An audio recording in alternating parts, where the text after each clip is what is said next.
Bonsoir tout le monde. Est-ce que vous arrivez à m'écouter? Vous dites que le son est loin. Je vais enlever le casque alors. Est-ce que vous arrivez à m'écouter maintenant? Très bien. Si vous arrivez à m'écouter maintenant, donc on commence le cours d'aujourd'hui. D'accord? Donc on commence le cours d'aujourd'hui. Donc ceux qui ne peuvent pas m'écouter, c'est probablement votre connexion Internet qui n'est pas bien. D'accord? Donc aujourd'hui, on va voir un nouveau chapitre. D'accord? Ce chapitre s'intitule le texte scientifique. D'accord? On va voir le texte scientifique de la phrase au paragraphe. Donc, comment constituer un texte scientifique en partant de la phrase et enfin arriver au paragraphe. Donc, le texte scientifique se distingue par sa cohérence. Donc, il est cohérent. Il fait appel à un langage clair avec une syntaxe pas trop complexe et des phrases ordonnées. On vous dit que le texte scientifique utilise une syntaxe assez simple et des phrases ordonnées. Vous dites que le son n'est pas clair, donc je ne sais pas comment faire. Ça va s'améliorer au fur et à mesure qu'on avance dans le cours, ça va s'améliorer. D'accord? Ça va s'améliorer. Donc, on va parler maintenant donc, de ce texte. L'unité du texte est le résultat d'une construction qui s'appuie sur l'interaction multiple d'indices répartis sur les différents pans du texte. D'accord? Donc ici, on vous dit que le texte est le résultat d'une construction. D'accord? Cette construction s'appuie sur de multiples interactions en différentes parties. D'accord? Justement, on va voir la cohérence du texte scientifique. Donc, la cohérence du texte scientifique. Donc, un texte est dit cohérent, d'accord? Donc, si une condition contextuelle euh, est vérifiée, d'accord? Cette condition contextuelle s'appuie sur la logique, elle n'est pas contradictoire et elle relie explicitement ou implicitement les phrases d'un texte. D'accord? Donc, je vais relire. Un texte n'est pas une simple succession de phrases. Quand on passe de la phrase au texte, en étant le champ d'analyse grammaticale ou linguistique. La cohérence est une condition textuelle qui exige la présence d'une relation logique et non contradictoire entre les phrases d'un texte. D'accord? On vous dit que la cohérence d'un texte exige une relation qui est non contradictoire. Donc elle va suivre une logique. D'accord? Cette cohérence peut être implicite. On parle là de ponctuation. D'accord? Vous allez voir aussi, il n'y a pas que la ponctuation, il y a aussi les coordonnants. D'accord? Ou explicite.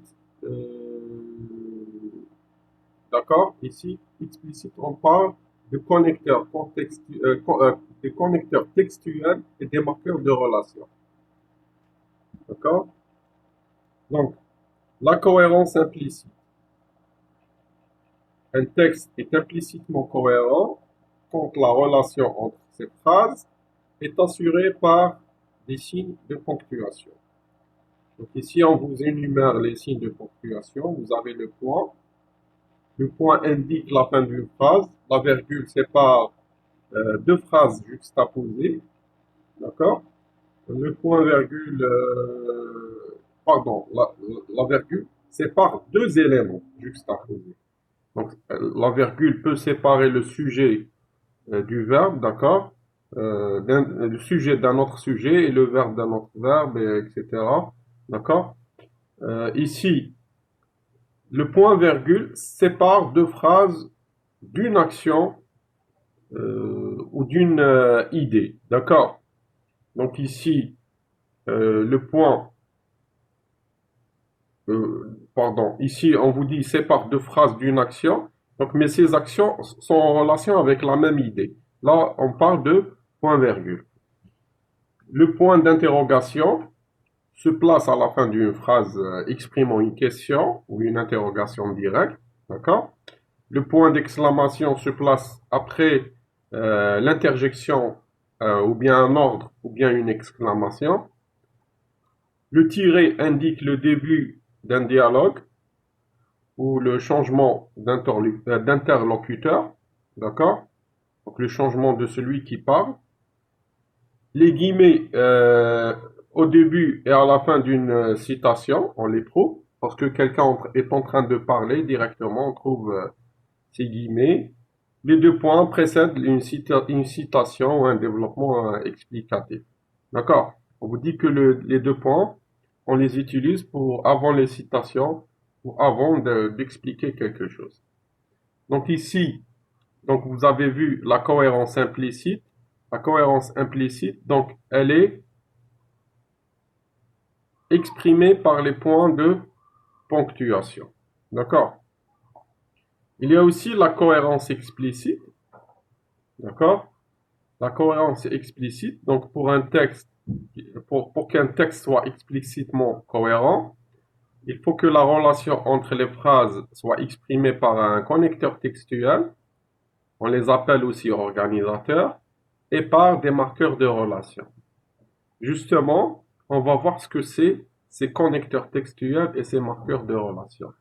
Ici, dans la cohérence implicite, on vous dit qu'on peut relier deux phrases ou deux entités d'une phrase par la ponctuation. D'accord? Alors que ici, on peut relier deux phrases par un mot-clé. D'accord? On va se servir d'un mot-clé qui va relier deux phrases et ce mot-clé va s'appeler connecteur textuel ou marqueur de relation. D'accord? Donc, on va commencer par les connecteurs textuels. Les connecteurs textuels servent à l'articulation des parties du texte et indiquent les transitions, l'ordre, la progression des idées et les arguments. Donc, ici, on vous dit que les connecteurs textuels vont organiser votre texte, d'accord? Ils vont l'organiser dans le temps, donc le déroulement des actions. Quelle action va débuter avant l'autre, d'accord? Ou quelle idée va débuter avant notre idée, d'accord? Donc ici, on vous dit la progression des idées et des arguments. Bien sûr, lorsqu'on émet une idée ou une hypothèse, on va argumenter cette idée ou cette hypothèse, d'accord? Et ces arguments ont aussi un sens logique, d'accord? Ils vont suivre ce qu'on appelle l'articulation logique. Donc ici, un connecteur textuel, il peut exprimer le lieu, d'accord? Par exemple, je suis en train de lire un texte, je vais dire en haut, en bas, à côté, au point de départ, au point d'arrivée. Vous voyez, donc ici, je suis en train d'exprimer un lieu. Ça peut aussi exprimer un temps. Au début, ensuite, puis, par la suite, enfin, d'accord? Tout ça, c'est des connecteurs textuels qui vont organiser temporellement mon texte, d'accord? Il y a aussi l'addition. Ils peuvent exprimer l'addition lorsque je vais dire de plus, également, ajoutant que, euh, ainsi que, d'accord? Tout ça, c'est ce qu'on appelle des connecteurs textuels qui vont exprimer l'addition. Ils peuvent aussi exprimer ce qu'on appelle la succession, l'ordre ou l'organisation. D'accord? Lorsque je vais dire d'abord, en premier lieu, d'une part, d'autre part, en second lieu, vers la fin, etc. Vous voyez, donc ici, c'est un mélange entre, entre ce qu'on appelle le temps, d'accord? C'est un mélange entre le temps et en même temps, il y a le sens d'énumération. On est en train d'énumérer, d'accord? L'explication, ça peut exprimer aussi l'explication. Lorsqu'on dit ainsi, c'est pourquoi, en effet, de ce fait, on est en train d'expliquer quelque chose. D'accord? Donc, je suis en train de parler, je parle, j'exprime la première phrase. Et pour expliquer ce que j'ai dit dans la première phrase, je vais utiliser ainsi, c'est pourquoi, en effet, de ce fait, etc. D'accord? Ici, par exemple, ça peut exprimer l'argumentation aussi.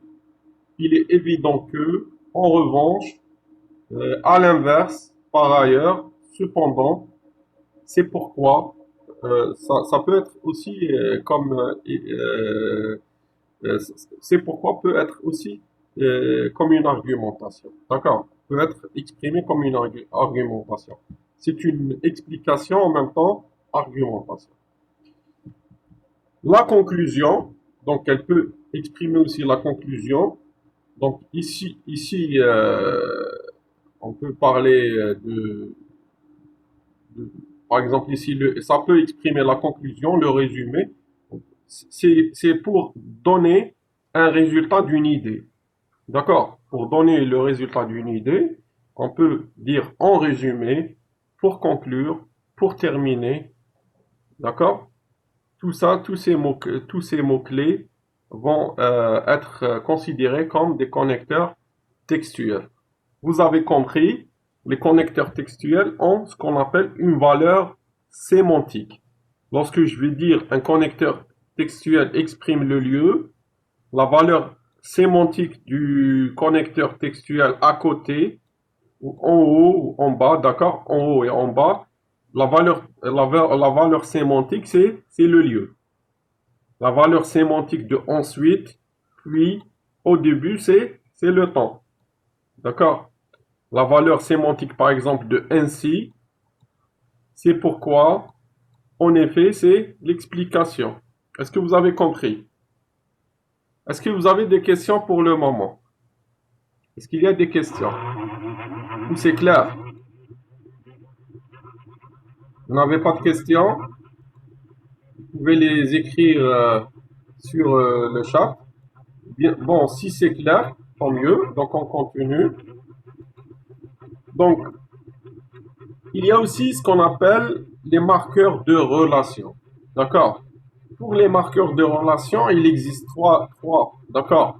Il y a ce qu'on appelle les prépositions, les coordonnants et les subordonnants. D'accord? Donc, on va voir ces trois entités ou ces trois marqueurs de relation. D'accord? Je vais les écrire sur le chat. D'accord? Donc, donc, on a trois marqueurs de relation. Donc, on a trois marqueurs de relation. Attention, ils sont différents des marqueurs textuels. Tout à l'heure, on parlait de marqueurs. Cette fois-ci, on parle de... tout à l'heure, on parlait de connecteurs, pardon. Tout à l'heure, on parlait de connecteurs. Maintenant, on parle de marqueurs. Donc, il y a trois marqueurs de relation à utiliser. D'accord? Donc, les premiers, c'est les prépositions. D'accord? Donc, un, les prépositions.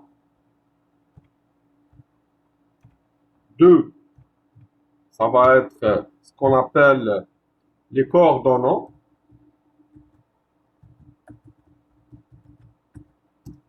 D'accord? Coordonnants au pluriel. Et trois, ça va être ce qu'on appelle les subordonnants.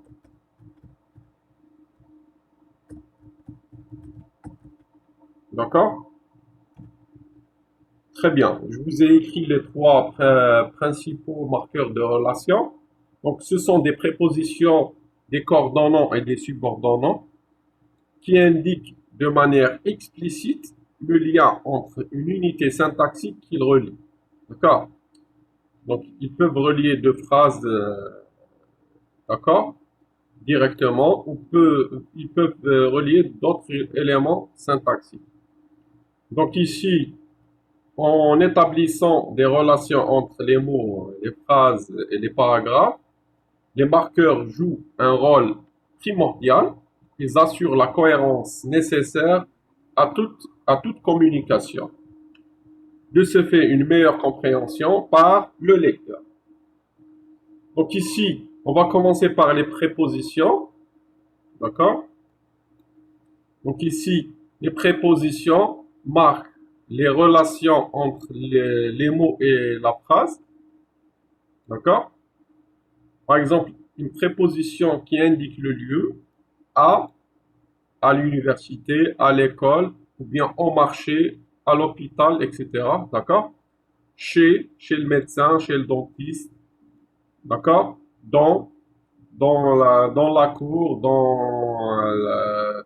je sais pas moi, dans le, dans la mosquée, d'accord. Derrière, derrière le mur, derrière, je sais pas quoi, d'accord. En, jusqu'à, sous, d'accord. Et vers, d'accord. Tout ça, toutes ces prépositions vont indiquer ce qu'on appelle le lieu.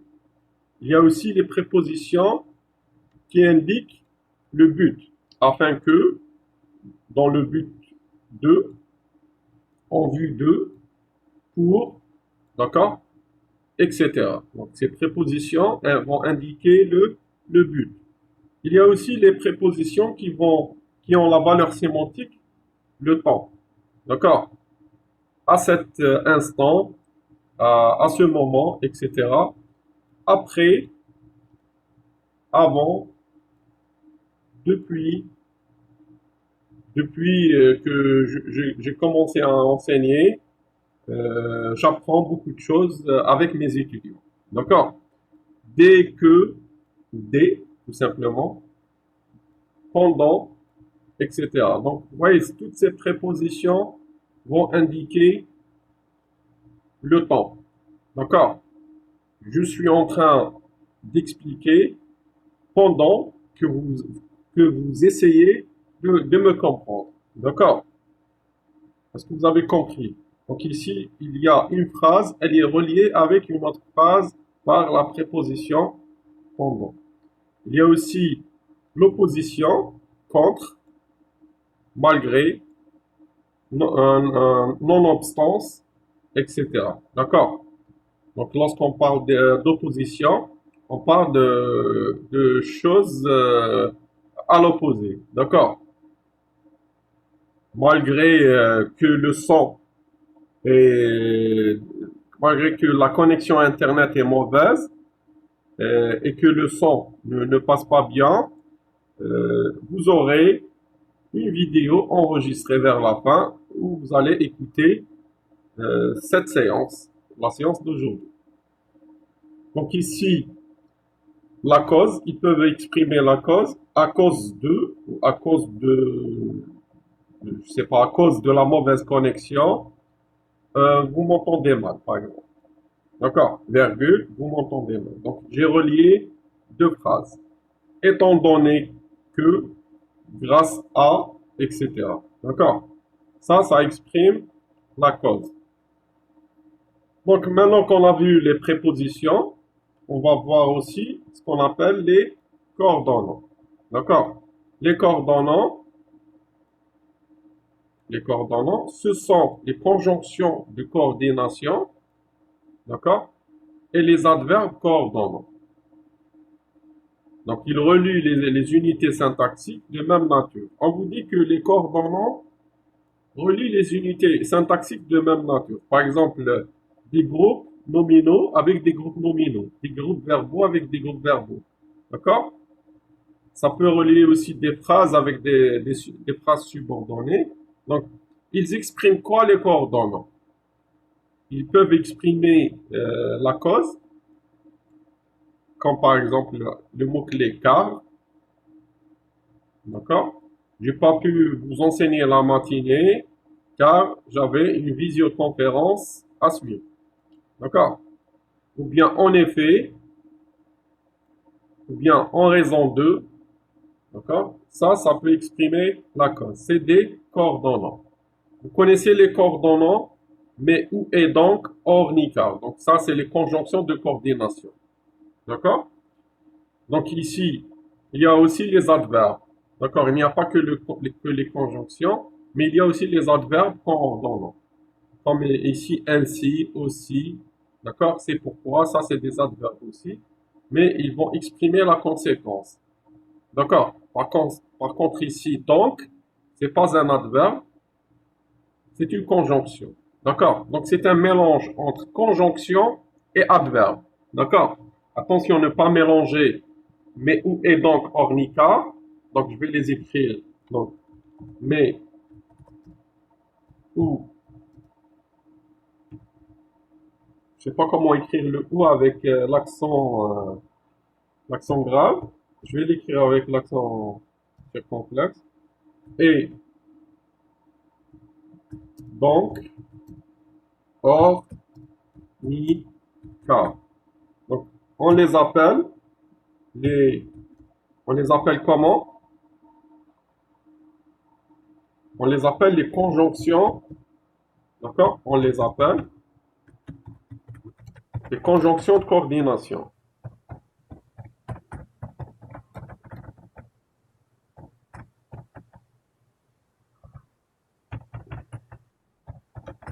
D'accord? Attention, ne pas les confondre avec les adverbes coordonnants. Donc, il y a les adverbes coordonnants, par exemple ici, ainsi, virgule, aussi, c'est pourquoi, c'est-à-dire, d'accord, cependant, d'accord, tout ça on les appelle, d'accord, on les appelle des adverbes coordonnants, etc. Donc, je vais écrire virgule, etc. Adverbe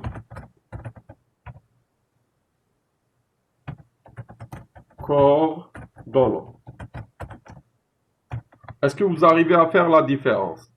Donc, ils expriment la même chose, la coordination, mais ils sont pas de même nature. Donc, mais où est donc ornicar? C'est des conjonctions, d'accord?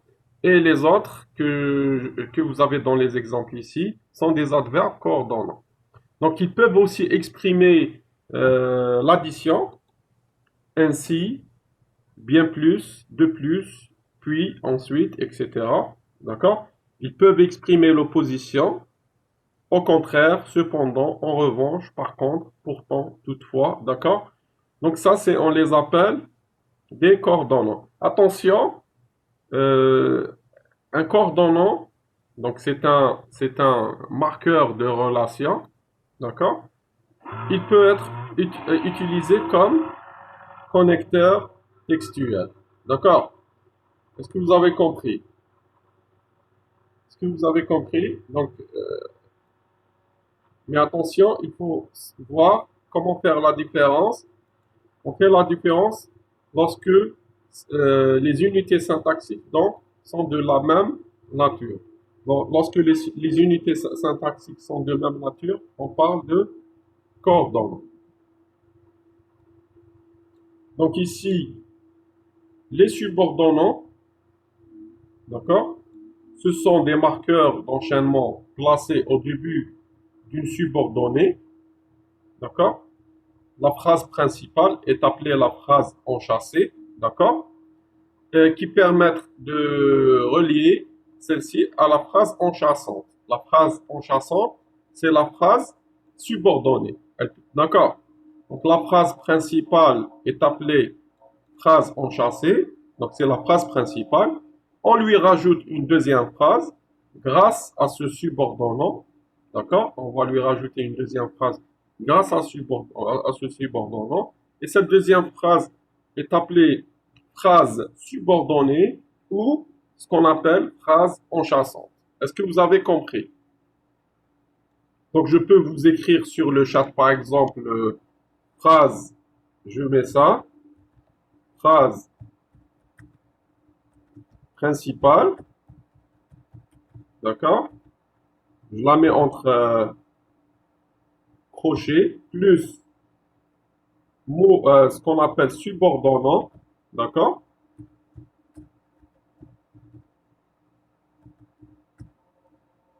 Plus phrase subordonnée. D'accord?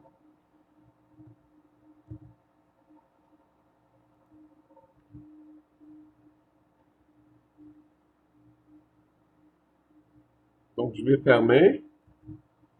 Donc, est-ce que vous arrivez à voir sur le chat? Donc, vous avez une phrase principale que vous allez lui rajouter un subordonnant plus une phrase subordonnée. Donc, ça vous donne une phrase complexe. D'accord? Ça vous donne une phrase complexe. Donc, la phrase complexe, elle est composée de deux phrases et plus. Là, vous avez une proposition principale, ce qu'on appelle proposition principale ou ce qu'on appelle phrase enchâssée. Et vous avez les propositions secondaires, ou ce qu'on appelle les subordonnées, ou encore phrases enchâssantes. D'accord? Donc, ici, on vous donne exemple. Regardez. Vous pourrez partir. D'accord? Je peux arrêter la phrase ici. Elle a un sens complet. Vous pouvez partir. D'accord? Mais je rajoute aussi, aussitôt que vous aurez terminé votre travail. D'accord? Donc ici, la phrase proposition principale, ou ce qu'on appelle la phrase enchâssante, c'est vous pouvez partir. D'accord? La phrase enchâssée, d'accord? Euh, elle est précédée d'un subordonnant, d'accord? Et ici, la phrase enchâssée, aussitôt que vous aurez terminé votre travail. D'accord? Donc ici, euh, c'est une subordonnée, euh, comment dirais-je, euh, circonstancielle qui exprime le temps. D'accord? C'est une subordonnée circonstancielle qui exprime le temps. D'accord? Cette phrase, aussitôt que vous aurez terminé, c'est une subordonnée circonstancielle. D'accord? Donc ici, on distingue trois catégories de subordonnants. D'accord? On vous montre ces trois catégories de subordonnants. D'accord? Les pronoms relatifs. On vous dit que lorsque ce mot-clé que vous utilisez ici est un pronom relatif, la subordonnée devient subordonnée relative. Si ce mot-clé que vous utilisez ici est la conjonction que, cette subordonnée devient subordonnée complétive. Si le mot-clé que vous utilisez ici est une conjonction, d'accord, ou ce qu'on appelle un adverbe coordonnant, d'accord, un adverbe coordonnant ou à valeur sémantique qui exprime le temps, le lieu, la manière, la matière, la conséquence, etc. Donc ça va être une subordonnée, ce qu'on appelle une subordonnée circonstancielle. D'accord? Donc ici, on va revoir. Donc on vous dit, on distingue trois catégories de subordonnants. Donc, si le subordonnant est un pronom relatif, donc il introduit une subordonnée relative. Leurs antécédents est un groupe nominal situé à l'intérieur de la phrase enchâssante. D'accord? Donc ici, on vous dit que si le mot-clé utilisé ici est, est un pronom relatif, d'accord? La phrase qui va suivre va être ce qu'on appelle une subordonnée relative. D'accord? Donc ici, on vous dit que l'antécédent de cette phrase est un groupe nominal, d'accord? Situé à l'intérieur de la phrase la phrase enchâssante. D'accord? La phrase enchâssante, bien sûr, euh, on va dire, d'accord, c'est la phrase principale. Donc, il va remplacer un groupe nominal de la phrase principale. Ce qu'on veut dire par cette phrase. D'accord? Le groupe nominal ici, euh, c'est un COD, d'accord? Donc, il peut remplacer le COD. COD, c'est le complément d'objet direct, d'accord? Donc ici, la conjonction que, d'accord? Si le mot-clé utilisé est la conjonction que, attention, la conjonction que n'a pas de valeur sémantique. Donc elle exprime ni le lieu, ni le temps, ni la conséquence, ni rien du tout. D'accord? Donc ici, la conjonction que introduit une subordonnée complétive. Donc c'est une subordonnée qui complète le sens de la phrase enchâssante, de la phrase proposition principale. Donc elle complète le sens de la phrase principale. D'accord? Cette conjonction n'a pas de valeur sémantique.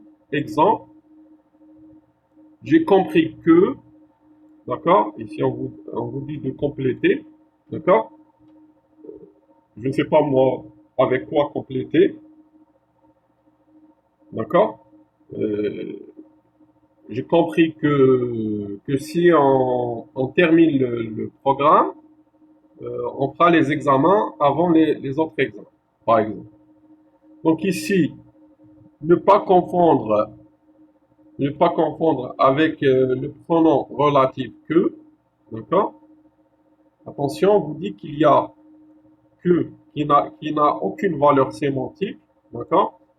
Et que qui peut avoir une valeur sémantique, qui peut exprimer par exemple la cause, d'accord, etc., la conséquence, etc., d'accord. Donc ici, ce que n'exprime rien, alors que ce que peut exprimer la conséquence, etc. Donc le premier qui n'exprime rien est une conjonction, d'accord. Le deuxième qui a une valeur sémantique, c'est un pronom relatif. D'accord? Il faut faire attention. Comme si vous imaginez que vous avez un queue qui a une couleur verte et un queue qui a une couleur rouge, par exemple. D'accord? C'est pas les mêmes. Donc ici, les conjonctions de coordination à valeur sémantique. Donc ici, on a vu les pronoms relatifs, les conjonctions et les conjonctions de coordination à valeur sémantique.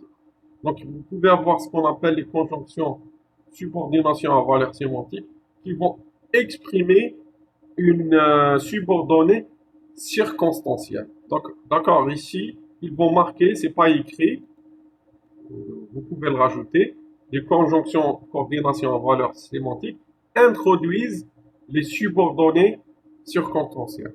D'accord? Donc ici, les subordonnées circonstancielles qui peuvent exprimer le temps. Donc on vous donne l'exemple de ces conjonctions en valeur sémantique. Alors que, après que, aussitôt que, à chaque fois que, depuis que, d'accord? Vous voyez donc toutes ces conjonctions à valeur sémantique vont exprimer le temps. Ou bien ils peuvent exprimer la cause, la conséquence, le but, la condition, la concession, la manière, la matière. C'est pas marqué ici, vous pouvez les rajouter. La manière, la matière, d'accord. Par exemple, je vous dis par exemple la manière, d'accord. La manière, euh, euh, je viendrai au pays en avion. D'accord? Lorsque je vais dire en avion, le en avion, c'est le en va exprimer la manière. D'accord? Ou bien la matière, cette porte est faite en bois. Lorsque je vais dire en bois, donc la matière de cette porte est en bois, ou bien en métal, ou bien en acier. D'accord? Vous voyez donc ici, le en va exprimer ce qu'on appelle la matière. Donc ici, on vous donne une remarque. Je vais vous refaire ce cours sous format PowerPoint et le rendre complet, d'accord? Et je vais vous l'envoyer. Remarque, les organisateurs textuels ont pour rôle d'établir des liens explicites entre les différentes parties du texte, d'accord? D'organiser de grands ensembles, d'accord? Donc, ici, on vous dit que les marqueurs, les organisateurs textuels, on les utilise pour les grandes parties du texte. Vous pouvez relier un paragraphe avec un autre paragraphe en utilisant les organisateurs textuels. D'accord? Ils sont souvent placés en tête de la phrase et même en tête du paragraphe. Donc, on vous dit qu'ils sont souvent placés au début du paragraphe. Les marqueurs de relation relient les éléments les plus proches à l'intérieur de la phrase ou entre les phrases. D'accord? Donc ici, on vous dit que les marqueurs, que les organisateurs textuels, on les utilise pour relier les paragraphes, un paragraphe par rapport à un autre. Par contre, ici, les marqueurs de relation, c'est au lieu de relier un paragraphe, cette fois-ci, on va relier une phrase avec une phrase. D'accord? Ou bien des éléments de la phrase avec des éléments de la phrase. Est-ce que vous comprenez? Donc, les organisateurs textuels sont plus généraux que les organisateurs, ou ce qu'on appelle que les marqueurs de relation. Pardon. D'accord? Donc ici, on peut trouver par exemple un texte, un paragraphe rempli de marqueurs de relation et qui a un seul organisateur textuel au début. Considération stylistique, ou bien stylistique. Si important que soient ne pas abuser et il vaut mieux se dispenser du marqueur. D'accord? On vous dit, malgré que les marqueurs de relation sont très importants, il faut essayer de les minimiser. D'accord? Donc, sont dispensés, ça veut dire de se priver de ces marqueurs, de ne pas les utiliser beaucoup, de ne pas les utiliser beaucoup. Si le rapport entre les unités est facilement perceptible. Donc, il vaut mieux ne pas utiliser les marqueurs de relation. Si je peux relier une phrase, si le rapport entre une phrase et celle qui suit est facile à faire. Par exemple, il vaut mieux utiliser point-virgule que utiliser le marqueur de relation si les deux phrases ont un sens très très proche. D'accord? Donc, ne pas alourdir la phrase par la multiplication successive de pronoms relatifs et des conjonctions et des conjonctions. D'accord? Donc, on vous dit ne pas multiplier ces marqueurs de relation et conjonctions. D'accord? Ou ce qu'on appelle les pronoms relatifs aussi. À l'inverse, à l'inverse, il faut savoir utiliser les marqueurs de relation là où il est nécessaire de préciser le rapport. Voilà. Donc, là où vous devez par exemple exprimer la cause, vous devez utiliser le marqueur de relation de cause. Ou bien là où vous voulez exprimer le résultat, vous utilisez le marqueur de relation qui vous donne le résultat. D'accord? Donc, si je suis dans la partie argumentation des idées, j'utilise les marqueurs de relation qui expriment par exemple la cause ou la conséquence, etc. Par contre, si je suis dans la partie résultat, j'utilise les marqueurs de relation qui expriment l'explication et les résultats. Donc, on verra à ne pas confondre les pronoms relatifs que et dont. Donc, c'est une erreur fréquente de rédaction. Donc, on vous dit d'éviter, on vous dit de ne pas confondre que, d'accord, et dont. D'accord? Comment faire la différence entre que et dont? Donc, je vous ai dit qu'il y a le que qui exprime euh, qui a une valeur sémantique qui peut exprimer la cause ou la conséquence. Il y a un que qui n'a pas de valeur sémantique, mais qui donne la phrase qui le suit va compléter le sens de la phrase principale. Donc, c'est ce qu'on appelle la conjonction que. D'accord? Par contre, dont ici n'a rien à voir avec ces deux que. D'accord? Donc, euh, dont ici peut exprimer le contexte. D'accord? Donc, on a terminé pour aujourd'hui. Donc, c'était le cours d'aujourd'hui. Est-ce que vous avez des questions? J'attends vos questions sur le chat. Ou bien vous pouvez prendre la parole. Est-ce que vous avez des questions? Est-ce que vous avez des questions? Donc, si vous n'avez pas de questions, donc, on termine cette séance et on se voit à la prochaine séance. Au revoir.